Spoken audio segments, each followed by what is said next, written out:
Captain Matt here with Captain's Quarters First Class uh, podcast from the Lighting Trade School. This is episode number 2. First one went off great. A lot of guys liked it. This is, I'm going to talk again today about starting. That's definitely where I'm going to start this podcast. It'll be a quick one. A lot of feedback from guys that are just getting started in lighting, or maybe they're a year or two in. They said there was so much value that they got out of it. So I want to talk about when I got started and also kind of what it looks like to be wrong and allowing yourself to be wrong so you can continue to go forward. So back in 2009, when I got started in Christmas, I was printing off 8.5 by 11 sheets of paper, putting it inside people's mailboxes, hanging it on their flags, handing it to people, doing anything. I was relentless, right? I knew something was going to happen. I thought people would pay me to decorate. And that's why I got started. And once I started, actually, I had a homestead.com website I was printing out. I knew there was people out there that I needed to find them. I needed the right message. And that's why I got my first 3 clients the first year. Now, 3 clients doesn't sound like a lot because it wasn't, but it was a side hustle. And it wasn't like it is today. There was no Facebook. Facebook at that point in 2009 was college only, or maybe just opening up. Right. And Facebook used to be, you had to have a college email address to join Facebook. That's how they started. So we didn't have this platform. Obviously, we did have Google. I wasn't running ads or anything. I didn't have the money for that. I was, making $40,000 or $35,000 a year. I didn't have extra money to spend on advertising. Besides, you know what? I've got a van. I'm going to drive around. I'm going to hand out flyers. And that's what I did. Relentless. Boom, boom, just nonstop. Well, with that, it gave me the fire, right? 3 clients my first year, again, side hustling, was enough to ignite this fire in my belly to know it could be done. Now, at the time, I wish there was some groups. Well, I don't know if I really do, right? There's no point in really looking back. If there was groups, would my trajectory have changed? For sure. Would it have been better? I don't know. Would I have the knowledge and expertise that I have now? I don't think I would have at the time. When I first started out, we were also hanging incandescent everything. And a LED was like super expensive and still all on the blue side of the white. So everything was incandescent. The C9 bulbs were glass C9 bulbs. And if you've ever hung incandescent C9 bulbs as a business, you know that sound I'm talking about when that roof line comes and you start losing lights. There's this shattering glass sound. Oh, it's just so painful to even think about.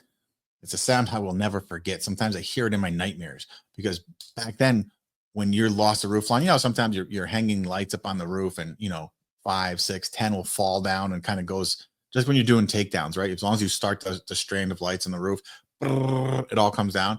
The same thing would happen on incandescent, but it'd be, and as like all your inventory just being smashed, glass all over the place. It was horrible. So I learned a lot. Also needed like 6 lead cords in some houses going up their roof because of how much extra electricity and draw there was on incandescent C9s than there are today. Like we are spoiled today with the C9s, which are like 0.08 amps, right? We're running hundreds of feet without fear, totally different than when I got started. So, but I was able to really live that and learn it in a different way because I didn't have the options, or I didn't even know the options. I didn't know about any training programs or anything like that when I first got started. Also, if we rewind just a little bit, when I very, very first started, it was just all within a few weeks of each other. My target market was going to be like the nursing homes. That's where my Grammy had lived. And I know I had helped my Grammy because she needed help with everything, but she lived in the nursing home, the old folks home, as we often call it. And I knew that she could spend $25 to $75 to have me help her. Well, not her, obviously she was free, but people like her to put up a Christmas tree, to get stuff, out of the closet, just these little things that are so easy for able-bodied folks that can be so hard for the elderly. And in my mind, right, there's hundreds of clients in each building. If I got one, if Grammy let me do hers, and, Sally would let me do hers, and then all these people, right? So it was more about targeting. It wasn't about, oh, I'll make $25, $75 each. It'll be badass. It was more, hey, if I get into these homes, there's hundreds of people here. Instead, right, I obviously started focusing on regular residential for a higher ticket, converting one person, meaning a higher income. And I continually kind of went through that. Same thing with commercials, higher than residential, right? One client equals larger revenue. And that was the switch from the old folks' homes towards residential. But really, that also lets me dive into the fact that what is success? Because I was talking with somebody and we're talking about like failure, right? And even sometimes like I feel like a failure on certain things. But moving forward and changing your mind and transforming your direction doesn't mean failure. It means it's different, right? One could say that the Christmas guy at the time was a failure because I was going after old folks' homes and I got a big goose egg. But I was able to very quickly also target the residential, and residential was a success. It was a success in my book at the time. 3 clients. I know it's not, it doesn't compare to a lot of your guys' first years, but for me in 2009, it was so awesome. So does that mean it was a failure, or does that mean I was able to realize I was wrong, or realize things had changed and I needed to pivot to go and grow? So just because you have to stop doing something and start doing something else, don't get caught up in the fact I could have wallowed in my sorrow that I couldn't convert a single nursing home. Like I thought it'd be so easy. Now, Grammy wasn't alive. If Grammy was alive, it would have been easy. I would have walked in, made my first sale. She would introduce me to everybody, but she has been gone. She had been gone for over a decade before I started. So my point is, though, I could have just got stuck into that and just been broken and never actually gone and done more. I could have stopped there, regretted every decision, stayed working for someone, crying that I wish I could own my own business. I had to pivot and go. It's not a failure. You're allowed to do that. So I know guys that have washing companies that don't want to close down their washing company. They're trying to, oh, I'll sell it. And no one wants to buy it because there's really no value besides the equipment, right? Most of them don't have websites, logos, all that stuff, but minimal. So it's hard for them to let it go. It's almost like they have to admit that they failed. Right? A lot of these guys that we're teach, training, educate are in power washing and want to get full time into lighting. They want out of power washing into lighting full time. They have a hard time letting go of the power washing. And a lot of it is ego driven because it feels like you're abandoning your baby. It feels like, well, if I let this go, if I let this die, then I'm a failure. I have failed. I'm no good at business. Or at least if I sell it, it still lives. It's still alive.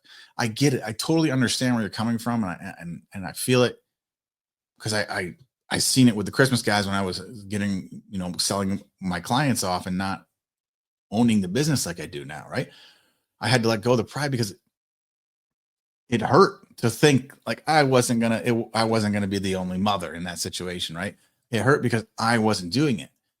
That was big for me, right? People could look at me as a failure when it came to that because I wasn't the guy always leading the show anymore. But if I didn't, I wouldn't have been able to pivot and go. I don't see that as a failure. I see it as a success. It is knowing when to go, knowing when to things change, your knowledge change, your interest can change. So it doesn't mean it's a failure to let something go and pursue something else. So when you're power washing, now if you want to keep power washing, still do lighting. I'm not telling you to get rid of power washing, but you know who you are. We've talked. There's a ton of you out there that want to let go of power washing or want to let go of mowing lawns and just do lighting. You've got to be able to let go and convince yourself it's okay to change. And it doesn't mean that your power washing was a failure. It doesn't mean that your lawn mowing was a failure. That doesn't mean that. It just means that a new opportunity has arisen that you're going to pursue because it's better for you in this moment in your life. Right? So push through that ego of thinking that you're a failure because you're not. Just because you pivot doesn't make you a failure. It means you're smart, you're learning, you're growing, and you're able to not stay stuck just so you can look outwardly like you're doing well, even though you feel stuck, you feel like you're in a dead end job, you feel like you're in a dead end business, you're not making enough money. It doesn't help anybody. People looking from the inside or from the outside in, they don't really matter. What matters is your life. We all get that one life to live. So if you're staying stuck, whether it's a dead end job, or whether it's a job you just passionately hate, or a business that you're doing all right, but you could do better doing something else, staying in that doesn't actually help you. And in reality, the people that you're scared to look bad in front of or to look like a failure in front of, they don't really care. Like they might notice it, but when you go and then you change, and then let's say you stop power washing, get into lighting, and then you're starting doing lighting. It's a very small time frame where people even know, and most people won't even know. They're just like, oh wait, you're not doing that anymore. So often we beat ourselves up inside over things that people truly aren't concerned with. That was a rant that was a little unexpected, but I feel like it was needed from all the guys I've talked to getting stuck for no reason. Second year, 9 clients. Now for me, from 3 to 9, that is a huge, massive growth, right? That's a huge jump. And how did I do that? Again, I did flyers. I was trying anything and everything. I believe it was the second year, maybe it was the third year. There was something, oh man, it was like Groupon. It was Groupon. And I did it on the radio, right? Where you bought $150 gift certificate and got $300 worth of install. I think that was it. I had to give half to the radio and then I kept half. So, I was selling $300 jobs for $75 in my pocket, loss leader for sure, in hopes that I would retain them and they would go and it would grow. I think I only got a handful of clients out of that. And the problem with Groupon I found was I was attracting the wrong type of clientele. Right? I was attracting people that wanted to clip their coupons. And only thing, one of them stayed 2 years and the other ones only did 1 year. So that was a huge loss because they didn't return. So I had to be willing to say this didn't work. So when they called the next year to do it again, I said, no, thank you.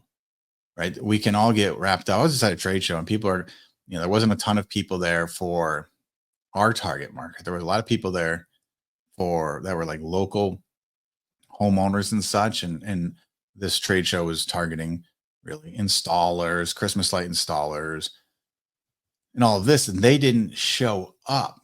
Now, other people are talking about, that they have to go back. They have to go back again next year because maybe this was a fluke. Right. So they're going to drop another few $1,000s to do that. Is that right or wrong? I don't know. Nobody knows until it happens. But what I do know is if you hold yourself into this thing of it's the FOMO, yeah, fear of missing out, you can cost yourself so much money, where else? So if you go to do a trade show, if you do a radio ad, if you do a TV ad, and you do not get the results, don't feel obligated to try again. You can try again. Maybe the messaging was wrong. Maybe something was wrong. The audio was wrong. The visuals were wrong. But don't feel obligated to try again. Be willing to say, whew, that was a mistake. I'm going to go do something else. Like I spent $16,000 on a 15-second TV commercial 1 year for gemstone lights. And I got, a goose egg out of it. Maybe I got one that was, I don't even know if they panned out. Well, regardless, as it cost me, I lost a ton of money on that. Now, of course, the TV salesperson kept coming back to me wanting to sell me more. And it's hard, right? You're like, well, yeah, I want it. You see these other guys winning. You see the car dealerships and the lawyers doing it. And they're clearly winning or they wouldn't keep doing it. But it's very easy to get caught up into, yeah, of course I want to do it, right? They send you a bottle of champagne and, you feel included. You feel like it's an ego boost when you hear your commercial on the radio or you see your commercial on the TV. Aunt Sally calls you and says, oh my gosh, I saw your commercial. But you have to be able to say, I received 0 results. I lost money on this, even though I liked how it felt. I have to be willing to not do that anymore. So obviously I haven't done TV since then personally. Now, again, my messaging could have been wrong. Everything could have been wrong. And TV can work great for a lot of people. For me, radio has worked wonders. And that's why I spend a lot of money on radio. And I have guys that tell me they will never do radio again. Right. So really what you want to see is be willing when you're testing these things to grow, is be willing to stop. It's not always just throw money, more money, more money. Like if your Google ads don't work, don't throw more money at it. If your Facebook ads aren't working at, $5 a day, don't try $50 a day. If your TV commercial is not hitting, don't just throw more money at it. If your radio ad's not hitting, just don't throw more money at it. When I first started, I had to get out of the office. Yes, marketing is important. I used to own a marketing company, super important. I'm not saying it's not, but you have to be willing to get out there and really grind, knock on doors, talk to people, let them know what you're doing to get a word about, get a buzz going, right? Ads are great, but when you're starting out, like I was bootstrapping, I didn't have the money to drop $500 to $1,000 on Google ads all the time and Facebook ads. Of course, again, Facebook wasn't a thing. I'm talking about now.